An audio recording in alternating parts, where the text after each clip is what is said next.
YouTube, what is up? It is Young Mustard and I am back with another video to give the predictions that I know you all have been waiting for, and that is the MVP predictions. Now I know today is tip-off day.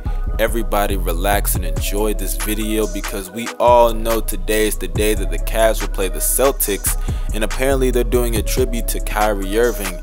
I don't know how that's going to go out, but I'm sure that will be very interesting. But I know y'all not here for that. Y'all are here to hear me talk about who I think will be the MVP of the 2018 NBA season. So without further ado, let's start off with the fifth candidate. Number 5, Steph Curry. Now I know Steph Curry is on a very stacked team, but I just have a feeling that Steph Curry is going to explode next season. Now we all know Steph Curry is a very lethal offensive player, and defensively he's not the same guy. But at the end of the day, he is still one of the top 3 to top 5 players in the NBA. I mean, the guy already had 2 MVP seasons, so who's saying he can't have another one? As last season, which was not one of his MVP years, he averaged 25 points on 47% field goal shooting, and that was considered a down year for Steph Curry.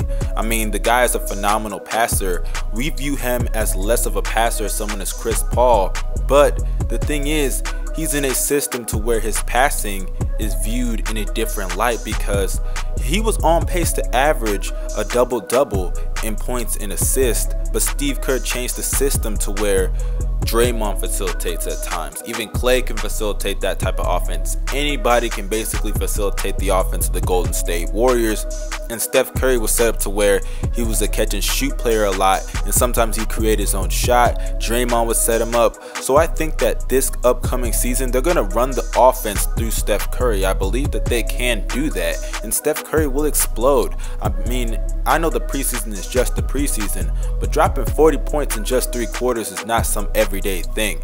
Steph Curry, I think he's going to have a phenomenal season next year, and he will be an MVP candidate. Watch out for Steph Curry.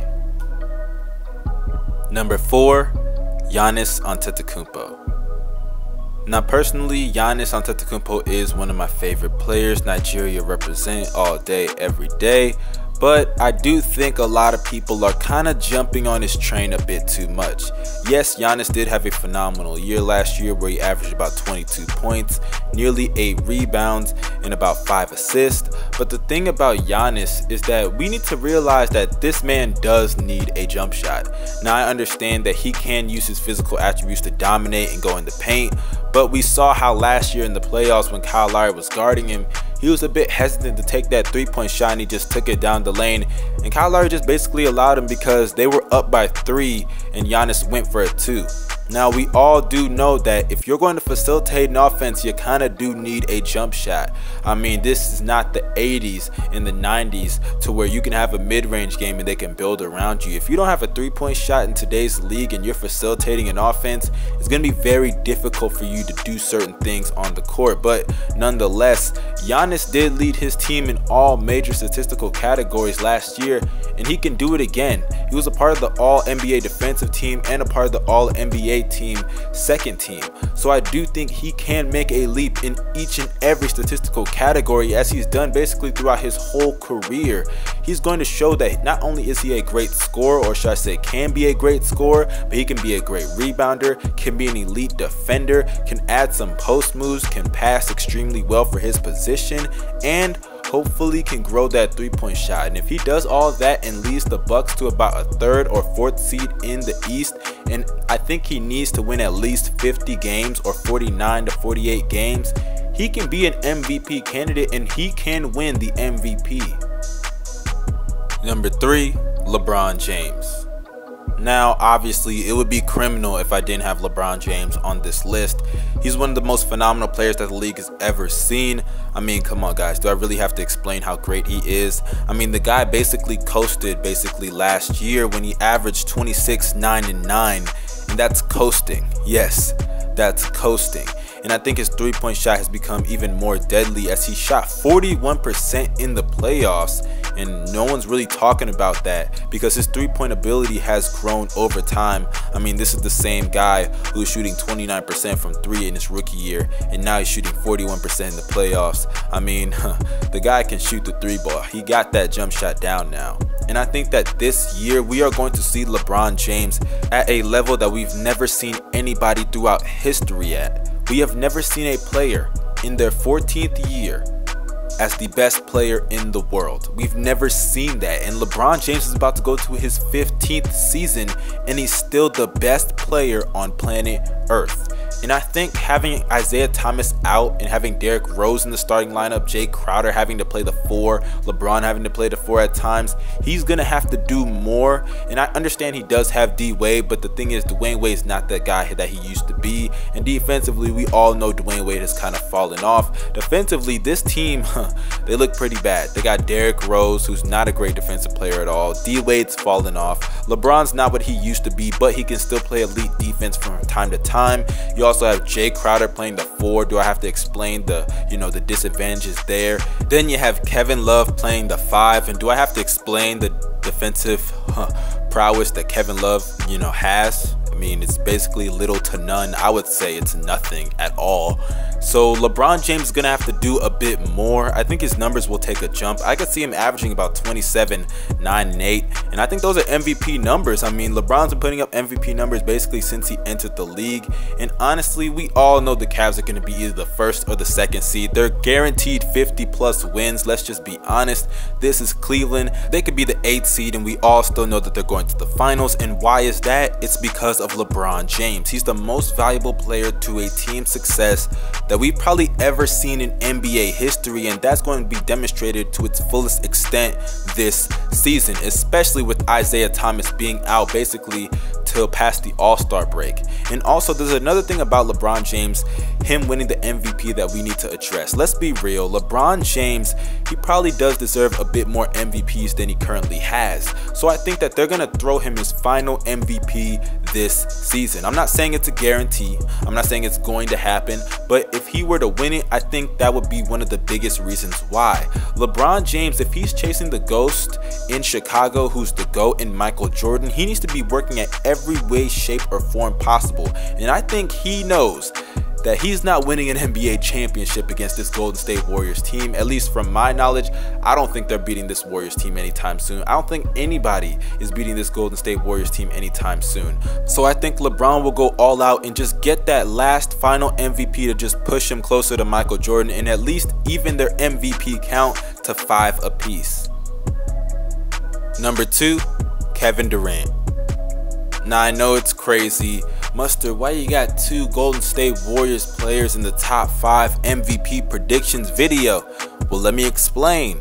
I think that KD is going to be amazing next year, even more than Steph. I have more faith that KD is going to be the better player next year than Steph is. I think we all should have that faith because Kevin Durant is one of those players that does things on the court so effortlessly. He can average 30 on 15 shots. This man can average 30 on 50% from the field. He can have a 50-40-90 season anytime that he chooses, especially on this Golden State team. Kevin Durant is the most efficient scorer that we have ever seen in NBA history. And another thing that I want to talk about in terms of Kevin Durant winning the MVP this season that I know a lot of people are going to disagree with me about is that he's on a stacked team. The thing that y'all have to realize is that when it comes to MVPs, usually they're always on a stacked team. Kobe won the 2008 MVP playing with Pau Gasol and a great team in LA. Steve Nash won the MVP being on a better team than Kobe was in 2006, and a lot of people said Kobe should have won.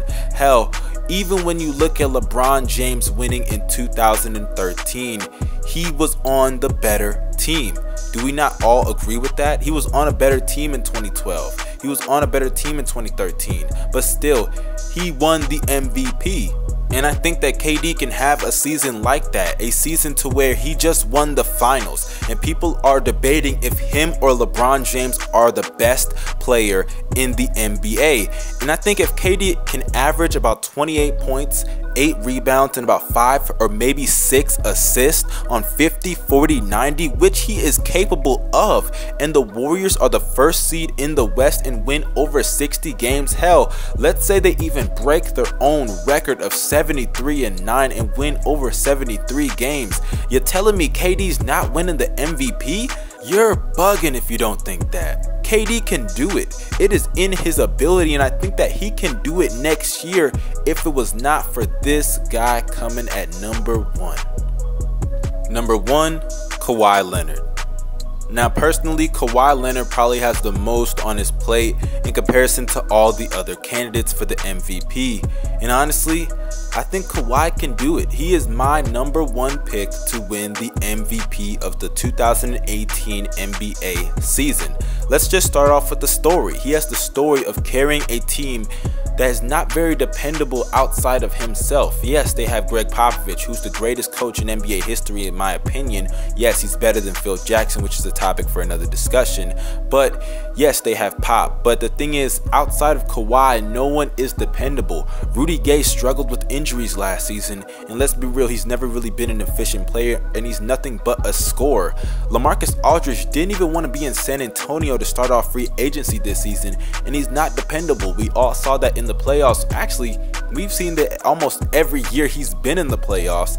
Tony Parker is getting old. We all saw that in the playoffs, how he got hurt against Memphis and didn't even get to play the Golden State series. And then also, let's not act like Manu Ginobili shouldn't have retired this offseason after that amazing, and I mean amazing, playoff performance from him last season. Let's just be honest here. Kawhi has no dependable help, and I didn't even mention Pau Gasol for a reason. So when it comes to help, Kawhi has the least help out of all these candidates. Hence, it makes a good storyline for Kawhi Leonard that he has to carry a team that is not dependable outside of himself, and he's in a very stacked Western Conference. And if he can win at least maybe 55 to 56, hell, even if he can just win over 50 games in that Western Conference carrying that team, because he's basically carrying them, and there will be times that Kawhi has to run the point because he was basically doing that last season. And if you check in the playoffs, his numbers were actually phenomenal in the playoffs. He had a 50, 40,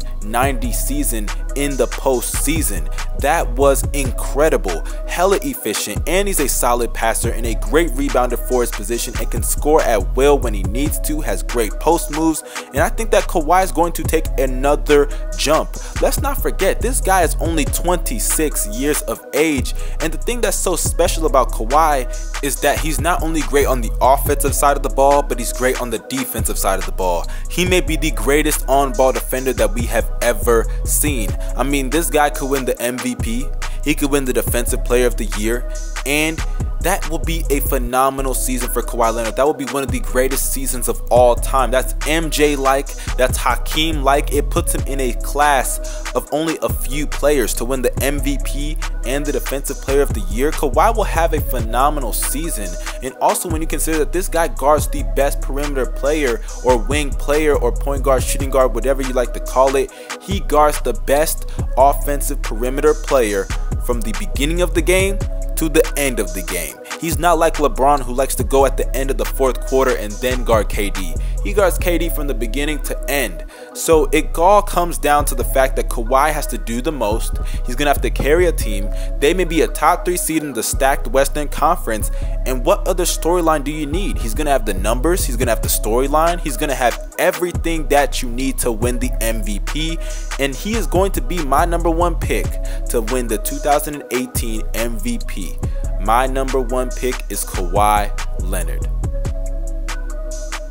Alright, so if you enjoyed this video, make sure y'all hit that thumbs up. Comment down below if you think I missed any candidates, if you think I'm wrong about any rankings, wrong about any candidates. Y'all comment that down below if you agree or disagree with me. Also, don't forget to subscribe if you're new. Hit the bell next to my name to be notified after each and every video that I post. Follow me on Twitter, follow me on Instagram, and add me on Snapchat. The links will be down below. So without further ado, I'm out. Peace.